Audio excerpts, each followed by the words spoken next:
Reploid 404 says, I've never been happier. Ooh woo. Arizona abortion providers hope 1864 ban will spark change. A blue wave is coming. So this is bad news, but kind of hopeful. So Arizona is, they just passed some shit that made a law from 1864 go back into effect. Arizona became a state in 1912, so they're now literally going back to a law that is from before they were even a state. And interestingly, this is another thing that I learned from what's it called? Friend of the show, Opening Arguments. That's the podcast. Is that the 1864 law, as with all of these abortion laws, was made specifically to protect men, not women. It was the male doctors who saw midwives who were performing abortions as encroaching on their business. So the reason behind this law was not to be like, oh, we need to protect the baby. It was a bunch of doctors being like, these women are getting in on our territory. Let's outlaw that so that they have to come to us for health care. So, it's fun how at the base of every anti-woman law is a man. It's just funny how that works. We're all bottoms. Anyway, in Arizona, the highest court reinstated an 1864 law that would ban almost all abortions and send abortion providers to prison for up to 5 years. Yay! Imagine going to prison for performing a well-known, well-documented, and long-done medical intervention. So they interviewed Dr. Ronald Eunice, who is an obstetrician and gynecologist who owns the women's center that they talked about earlier, and some color in the beginning where it was like, oh, they were sitting in the waiting room watching such and such show. Like, whatever, I don't need that. But he's the guy that owns the clinic that they were talking about. He says, yes, the 1864 law is jeopardizing abortion access in the state, but he, like some other providers, believe it will eventually lead to abortion being enshrined into the state's constitution, which that's also happening in Florida, where they have, I think it's Article 4 on the ballot is to add abortion protections to the Constitution. And basically, it drew the line pretty much the same place that Roe did. And even after, I think it's 24 weeks for that one, and even after that, there's still exceptions for the health of the mother. So yeah, that would be a good amendment for Florida to have, and it has a really good chance of passing because last time it was pulled, it was something like 20% of Floridians were against it, and they needed 60% to pass it. So yeah, every time abortion's been on the ballot, it wins, or access to abortion wins. So this is a really good way for Republicans to lose power. So hopefully they just do, and then they make it a federal thing, and we don't need to have this fight again. Republicans generally have been like a dog who catches a car with the abortion thing. Congratulations, you got the thing you've been campaigning for. But then now it's not a campaign promise you can make anymore. But then it is a valid criticism of the Democratic Party that they have had plenty of opportunity to enshrine it in federal law, but have not. So, that's valid criticism. It's not a reason to not vote for Joe Biden in the election. Remember, if you want to send a message, vote as progressive as possible in the primaries, and then just suck it up and vote for the guy who's not Republican in the general. That's how you make progress without, doing government overthrows and shit. And Sakura says at this point, I think the Republican Party is a dying party. I don't think so, because mathematically, it's going to be impossible for them to be a dying party because we are down to the point where there are two parties in the United States. We once had more. I feel I don't know. I feel like the Republicans are on the verge of a split, and there's going to be the MAGA party and then the classic Republicans and then the Democrats. But then that will be a split for one election cycle, and then I don't know. So have you ever seen the channel CGP Gray? Yeah. Okay, so have you seen the video he did on political parties? Probably. How long ago was it? This was 3 years ago. Then probably, yes. I think I've seen most of his stuff. Okay, so the long and short of it, for people in chat who might not have seen it, is that if you have the voting system that we have in America, then it is always inevitable to end up in a two-party system. Our voting structure can't not end up in one. Well, so ranked choice voting. Let's get some ranked choice in there. That would allow us to have more parties. But with our system, with the first past the post system that we have right now, and after this I have to go grab my pizza, even if you have a split in the Republican Party, one of the parties will become the dominant, and then the other one will eventually fade out of relevance, and one will eventually have to become a bigger tent, because that's what happened when the Whigs lost their power to the Democrats early on, and the Republican Party was even formed in the first place. This splitting and then big tenting is the natural progression of a first past the post system. It always ends up this way. Yeah. So I got to read this before it goes away in the chat, but Rosina sent a super chat, says, reminder, C-sections are abortions as they terminate a pregnancy. I feel like that doesn't count for the definitions of abortion that are usually used to outlaw it. I see your point. Back. The pizza is finished. I see your point, Rosina, but I don't think that counts. And then Ryan Hall says, I don't care what that person said, Rhino. I thought the cake shot at the end of one of your last videos was hilarious. That's referring to when I mooned everybody by wearing a frilly pink thong at the end of my video and like bending over facing away from the camera. There we go. Yeah, I should start an OnlyFans. That was the first words I came back into, but I know you wouldn't be able to keep up with it. No, I wouldn't. No, we were talking about my my mooning my audience in one of my recent videos on my main channel. Jeez. Because like every time I do something like that, there's like, you know, the comments are all divided. There's like a third of people saying never do that again. There's a third of people saying that was hilarious. And then there's a third of people, usually gay men in my experience, that are like, I want to see more. Give us more. Yeah. So I don't know. The gay men like me, apparently. Apparently. This pizza's amazing. Saki and I made homemade pizza last night. Nice. Ground up some beef and sausage. Eat cooked donuts, fill out that ass. I eat plenty of fucking donuts, man. They go to my gut. They don't go to my ass. My partner has the same problem. No, cooked the beef and the sausage in this like spicy honey garlic wing sauce we got from Pepper Palace. Nice. And added in some not pesto sauce, added in some marinara sauce into it as well, along with a bunch of garlic. Don't get that honey sauce on me. I don't like the way it tastes on my chicken wings.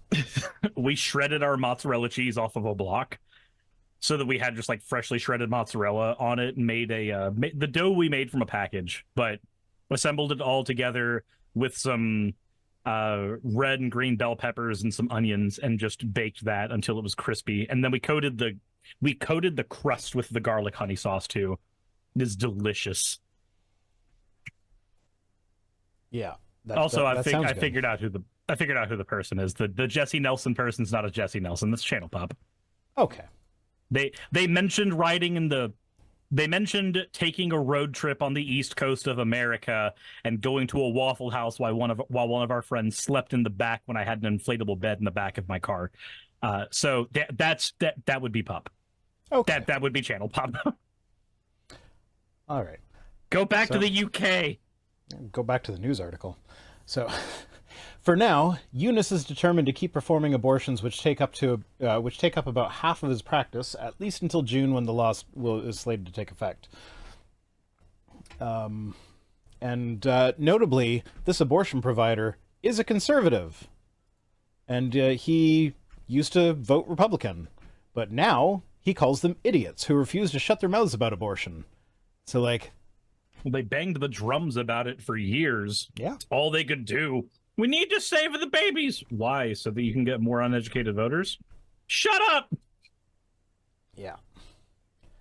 And now, like, some Republicans are actually, like, realizing that it's a losing issue, so are not getting on board with it. And they're saying it would take only a few Republicans to join forces with the Democrats to knock the ancient statute down, the Arizona Republic reports, and lawmakers could start the process to repeal the law as early as Wednesday. So, like, that'd be nice if they could repeal this law from the 1800s on regulating women's bodies. Rosina says, do you think a new conservative party would actually survive in the U.S. now? Yeah, I think they'd have a good chance. There's a good number of Republicans who vote Republican because they feel like they have to vote Republican. But They they feel fucking disenfranchised any other way. hate the MAGA side of it. Like, yeah, no, they feel disenfranchised because, like, the idiots like Marjorie Taylor Greene and Lauren Boebert are making so much noise that that's what people associate with Republicans right now. So they're embarrassed to call themselves Republicans, but they don't have they don't have views that work with Democrats. So they would prefer to vote Republican, but they don't want to vote for those idiots. So yeah, I think if a more reasonable conservative branch of the Republican Party came out, or if they actually split and you had three parties, I think now first off, that would crush that would cause the Democrats to like win by a massive landslide if they split the Republican Party like that, which would be great. But the thing is, when you poll the general population, the Democrats always win. Mm-hmm. When voter turnout is high, Democrats win. On the issues that the Democrats stand for versus the Republicans, the Democrats always win when you look at the whole the population as a whole.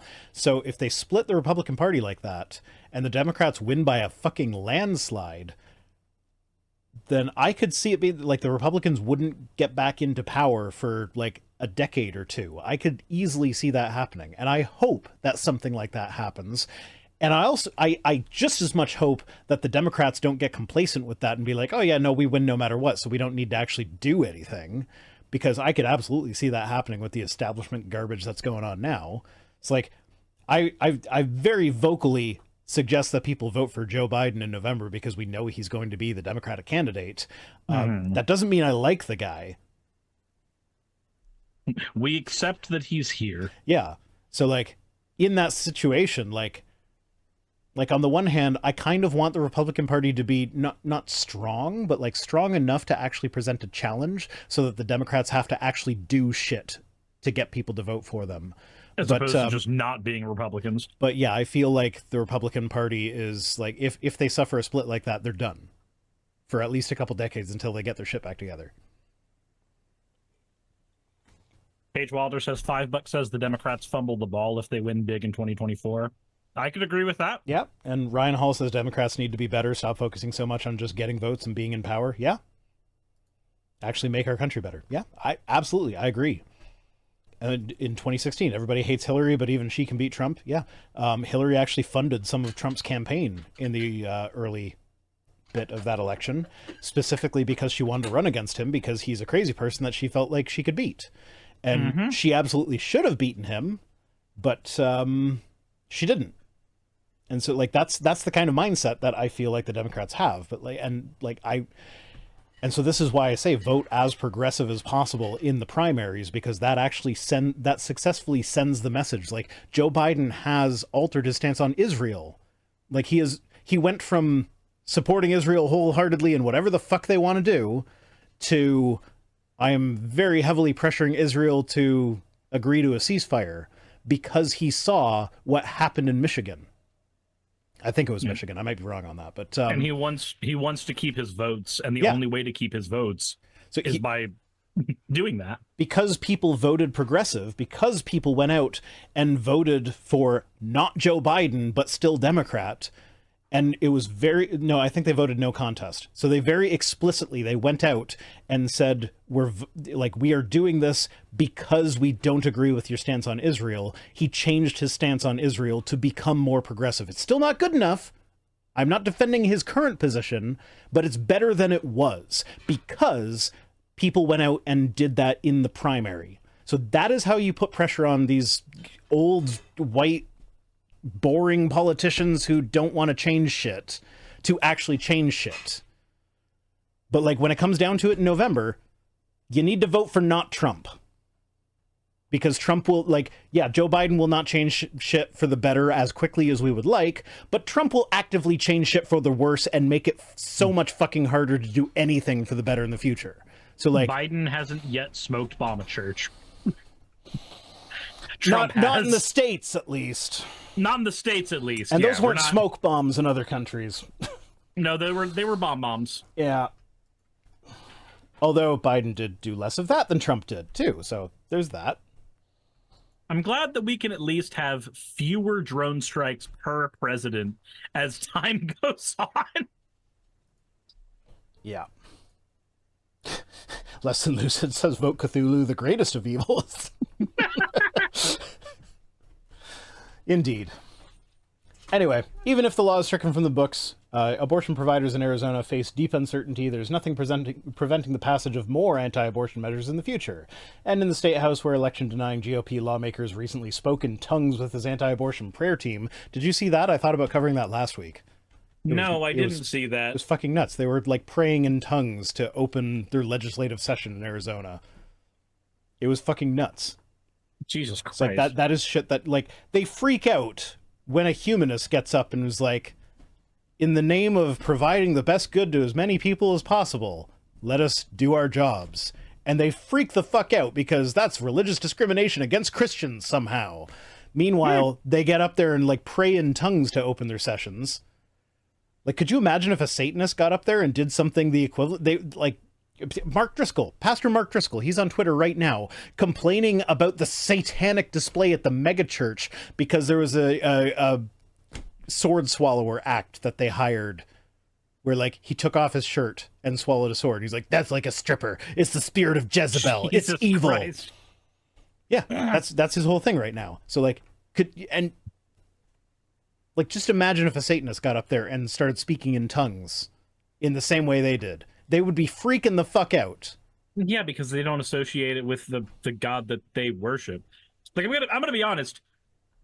If you speak in tongues, you're either lying or deluded. That is one of those. Most are deluded, I think. That is one of those practices that I can say with 100% confidence. The guy who checked his cell phone while he was speaking in tongues is probably lying, but most I would say are deluded. Just in there, and then you're just like staring at Twitter the entire time. He sounded like he was taking a difficult shit. Anyway, Arizona's Attorney General has assured providers that they will not be prosecuted for performing abortions as long as she's in office, which is good, but, like, there's nothing guaranteeing that she's going to be in office forever. And there's a 7-year statute of limitations on stuff like this, so, like, there's a very good chance that she's not going to be in office, and if she's replaced with a Republican who's anti-abortion, they can come after them for things that happened under her watch. So, yay. That's garbage. Again, just a reminder, this is an 1864 law.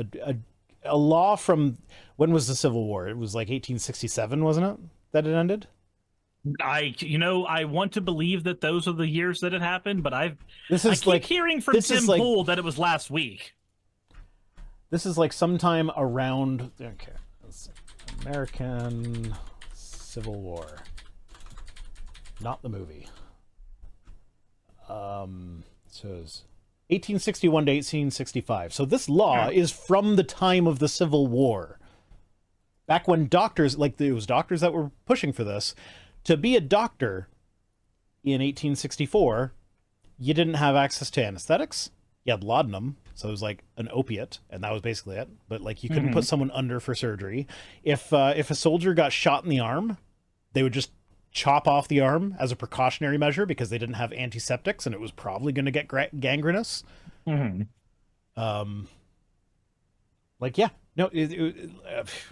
Ryan Hall is saying dentists were doctors. Barbers were doctors. Like, they weren't actual doctors, but, like, if you were in a small town out in the middle of nowhere and you got sick, you would go to your barber and he would slice your arm so that you could bleed. You know that scene in Puss in Boots where he dies, comes back, and the dentist, barber, therapist person is sitting there going, "It's my professional opinion, you should take it easy. That's my opinion as a doctor. My opinion as your friend or as your barber, however." Like, so that unironically was what happened. Yeah. Atlas and Lucid says barber surgeon. Yeah. And a lot of the barbers, like germ theory was still new back then. So, like, a lot of these barber surgeons didn't know that they should probably sanitize the knives that they're the things they were using to cut people's hair and shave people's beards before using them to cut into people's skin to make them bleed. So, like, That's they the would state. wash in That's the state of still water. medical science when this law was passed. That is regulating how women get their medical care. When did we stop washing in still water? I'm actually curious now. It was in the 1800s, but it depends on where you were. If you're like out on the frontier where you don't have access to anything and your barber is your doctor, 1864, yeah, you're still washing your hands in still water. But like the doctors in the big cities or whatever would have known better by then.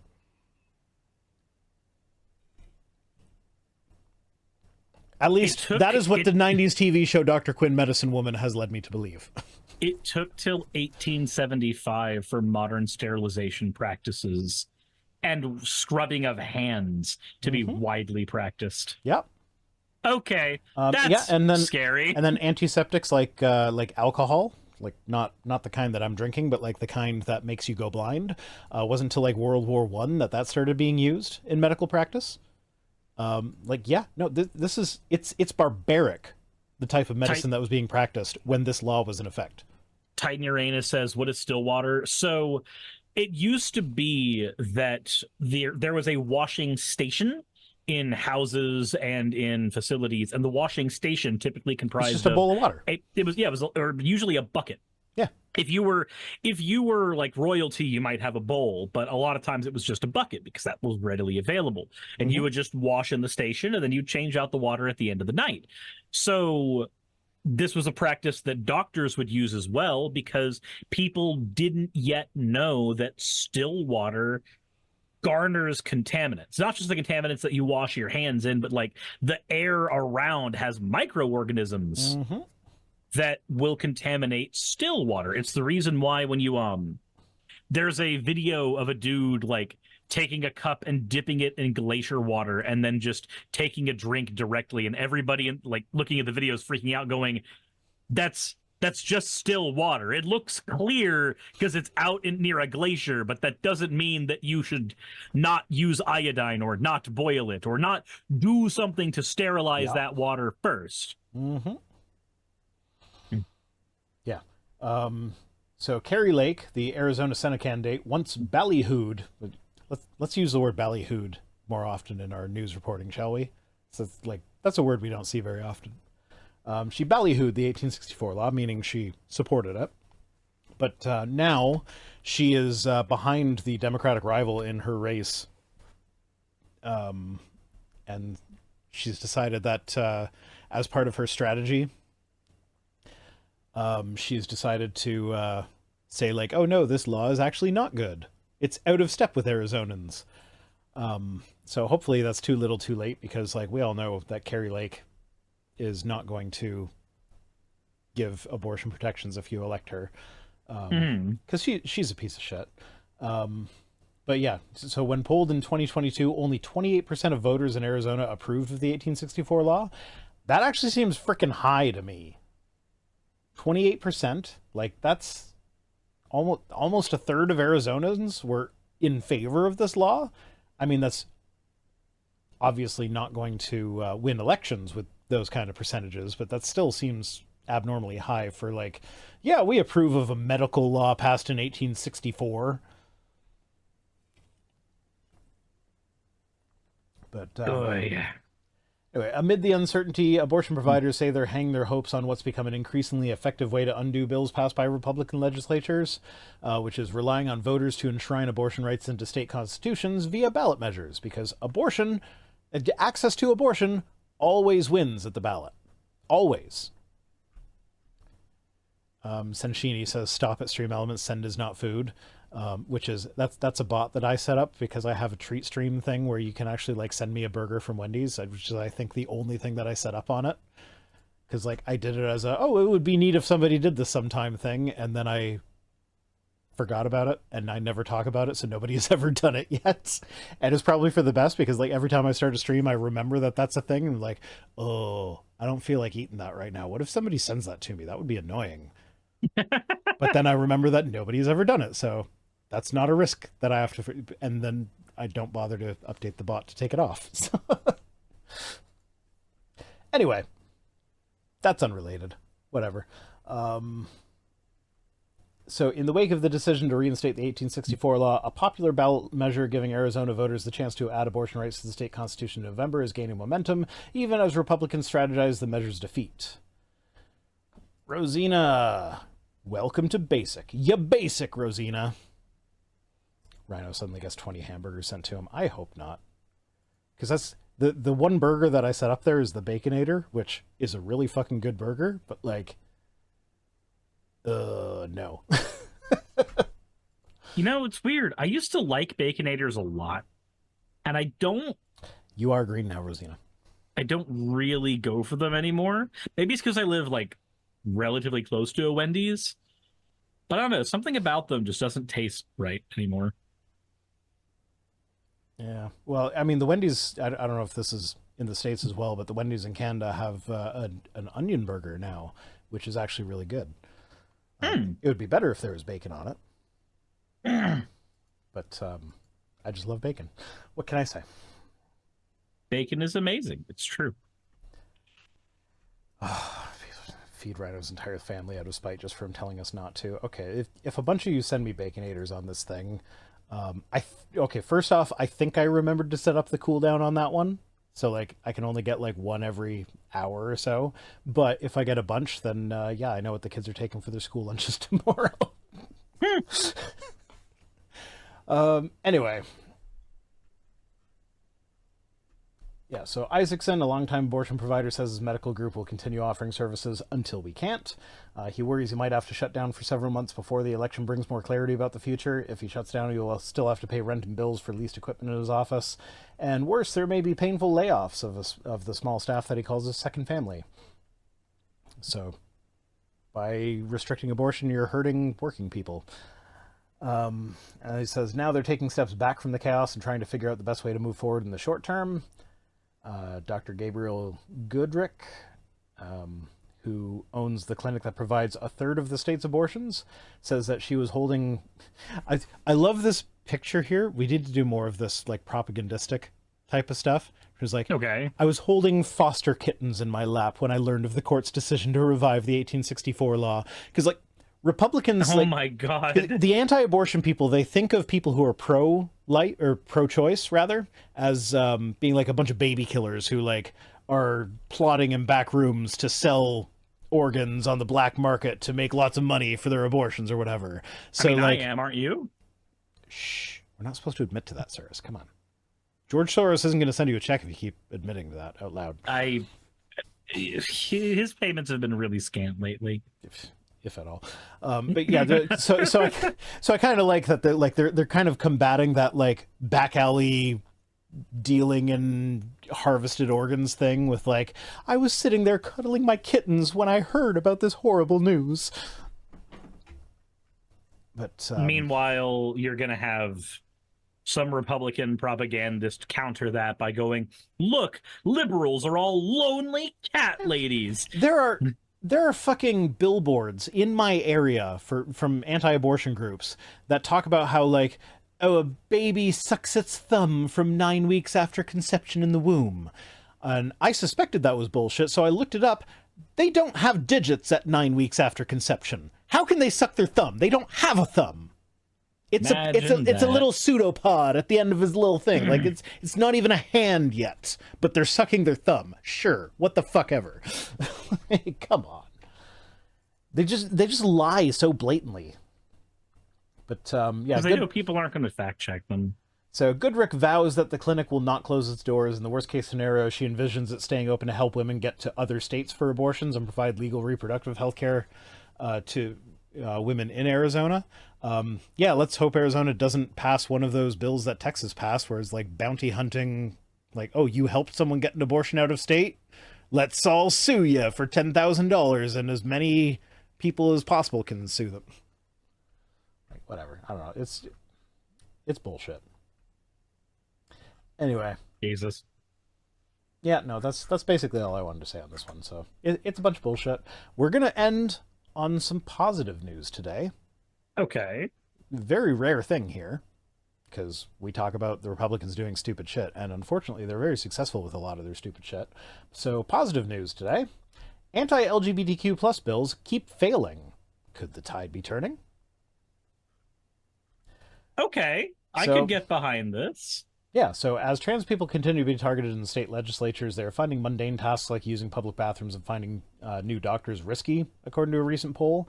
So, for example, in Florida, DeSantis, come on, fuck off. Some trans folks say that they are peeing in bottles to avoid harassment that they face in public bathrooms. What? Jesus Christ. Yeah, it was like we're treating trans people like Amazon workers. Which is a bad thing, by the way. That was a joke about how badly Amazon treats their employers. So Yeah. Falcon fans is like the Democrats don't do stupid shit. So we're starting off. It's not that they don't, Falcon. It's that you're an idiot. I remember Falcon. So now, starting with you, Suris, in Georgia, the battle over anti-LGBTQ plus legislation lasted until the final hours of this past legislative session. In the end, no such bills passed or even made it to a vote in the Georgia House, in spite of Republican majorities in both chambers. Was March 29th the day that you were at the Capitol? Shit, was it? It might have. It was 2 weeks ago, 3 weeks ago. Yeah, I'll know if I look on my my YouTube channel. Oh no, March 29th was a Friday. You were there on a Wednesday. Yeah, I was there on a Wednesday. Because I remember accidentally canceling twit tweets because I thought that was you saying that, like, I'm not going to be available because I'm activisming. But look, they were doing stupid shit, okay? Yeah, but your actions made a difference is the point of this news article. All I did was bitch out Bill Calzert. Yeah. And being bitched out by a bunch of people who are like, hey, what the fuck are you doing? Made a difference. It made them think, hey, this is a powerful issue that people care about, and if I'm on the wrong side of it, I will lose my election. So, good job, Suris. You did a fucking activism and you made a fucking difference. I don't feel like mine was I mean, it was part of a bunch You of people. You contributed. Don't minimize it, Suris. Stuff. Yes, and the bunch of people is what made the difference here. So I got a first-time chatter who's asking me to say hi. I don't normally say hi, but it's your first time chatting, so hi. Hi, Che Amigo. Frank, XD46. So yeah, Jeff Graham, executive director of Georgia Equality, waited in the state house past midnight on March 29th with around 30 other people, most of whom were trans or the parents of trans children. Graham told the 19th, which is this is coming from LGBTQ Nation. They seem to be a similarly focused news organization. That many had been there all day working intensely to meet with lawmakers. When it was all over, Graham said the exhaustion of the group was palpable. They had just fought the greatest number of anti-LGBTQ plus bills ever introduced in one session, and not a single one passed. Not a single one. In Georgia! Yeah, they all kind of failed here. Yeah. No, they're failing everywhere, Suris.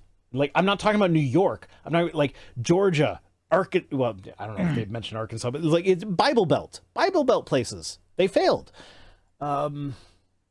So I will say one thing that I think helped out a lot with the bill that I was there to protest. And this was not me. This was the general makeup of the lobbying group that I was with. A lot of the people who were lobbying were parents or grandparents of people who were trans, and they were there on behalf of their family members. Yeah, I think that probably spoke more to the politicians that were there at the Capitol. If you want to know which politicians said what, I did a Twitter thing where I was basically mumbling on Twitter about each conversation I was hearing and from who. But the like hearing a grandma bitch out an old senator because their grandchild is trans and they're advocating on behalf of the grandchild, I think that probably had way more weight than anything I did. It's very, very effective to be like, hey, I care about this because I am a parent and my child is like this. Especially for conservatives, where their platform has to be built on the children thing right now because of their stances on abortion. Like they don't have a choice. They've bit that bullet. Mm-hmm. Yeah, so mega politicians in Georgia tried it all in service to their anti-LGBTQ plus agenda, including silencing debate and gutting unrelated popular bills that had bipartisan support to ram through policies that would have put young LGBTQ plus Georgians in harm's way. They failed. So, yeah, I know you're minimizing your part in that, but you played a part in that. You were part of these Georgia politicians who saw people coming out repeatedly to bug them about it and be like, hey, we don't actually support this. And so, like, no one interaction is going to change their mind, but when they see so many of them, it has an impact. You can't walk past these people every day on your way to your job and ignore them the entire time. So, like, stop minimizing yourself, Suris. It happened in Florida too. So Florida was also unable to avoid the momentum of the political shift.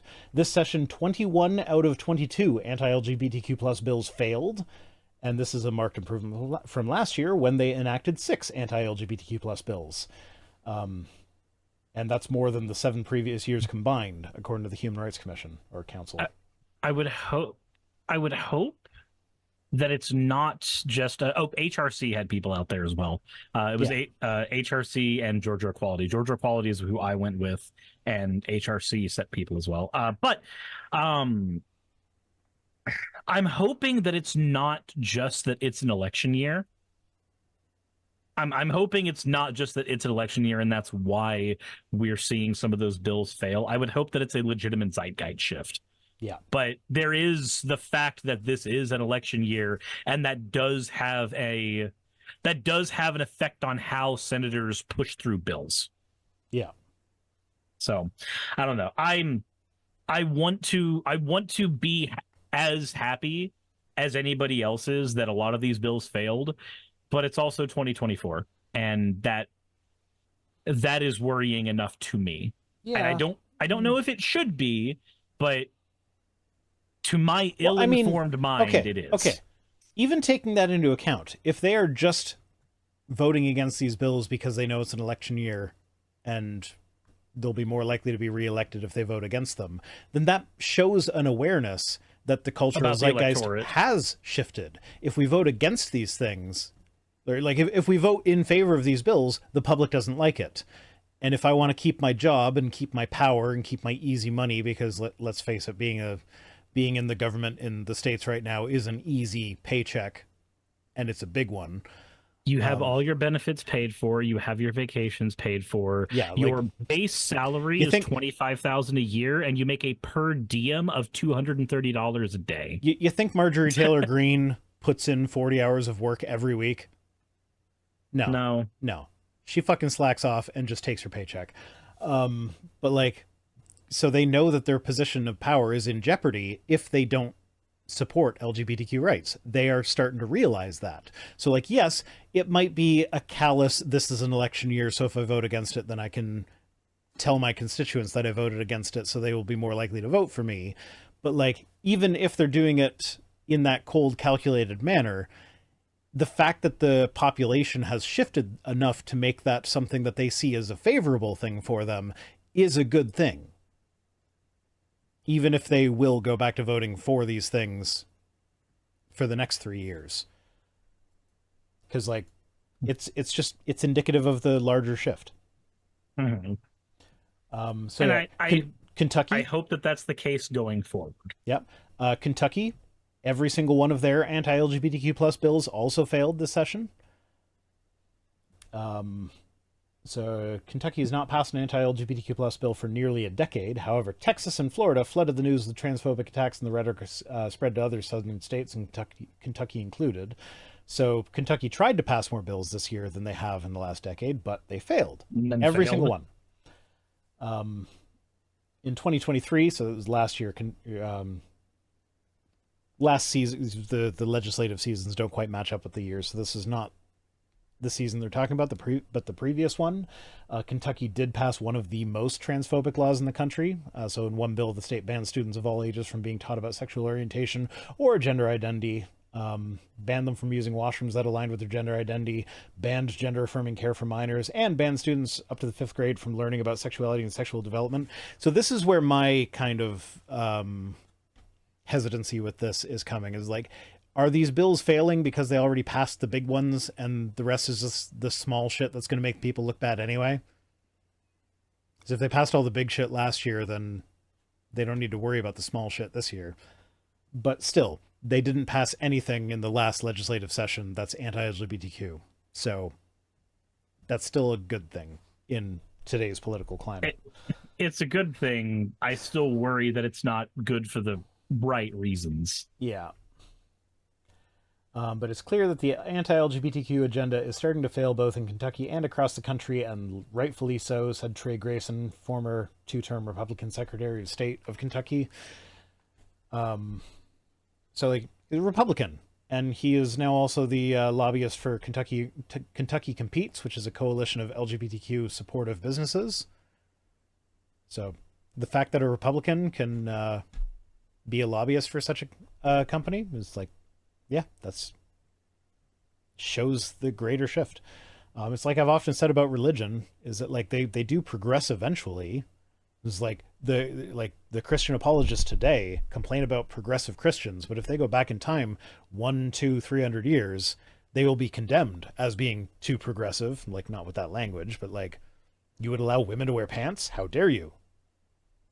You would allow women to preach? How dare you? I mean, there's still some that don't allow women to preach and would prefer that they not wear pants. That's that last one's for very different reasons, though. That's actually one that I've never really understood, because like, my understanding is like wearing a dress or a skirt is supposed to be for modesty, but like, you're wearing the thing that's open on the bottom that makes access for sexual fun a lot easier than pants.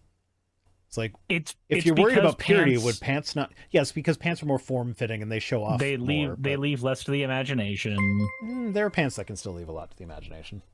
Yeah, parachute pants exist. Log cabin Republicans exist? Not in the same way they did 10 years ago. They've actually been ex-log cabin Republicans have been very vocal about the fact that their party, their organization got usurped by a bunch of very, very bigoted people. Weird, right? Yeah. So anyway, Kentucky now joins other states across the South, including Florida, Georgia, and West Virginia, where nearly every single anti-LGBTQ measure introduced in the state houses was defeated. So that gives me hope. Even if it's for the wrong reasons, we can't expect Republicans to do things for the right reasons. But if they do the right thing for the wrong reasons, that's better than them doing the wrong thing. It's better than nothing. Yeah. So it could be much worse. It does give me hope. Hey, I just quickly want to give a thank you to all of my wonderful patrons who keep this show running. YouTube and Twitch are a pretty bumpy ride at the best of times, and the stability a Patreon provides me is worth more than I can say here. I'd also like to thank each and every one of my $20 and up patrons here, and they would be Red Joker, Britzkrieg, Cameron, Dren, Jemshin, Smiling DM, Poundini, Mabbity Babbity, Naomi, Isaac, Nixie Chan, the Oberon team, Agamotto, Jordan, Ravi, Giuni, Kiratorian, Prisma, all of you, I'm not saying that part, and Starlight. And finally, thank you to everyone else that helps keep this channel alive. While you're here, why not check out another video? And thank you for watching.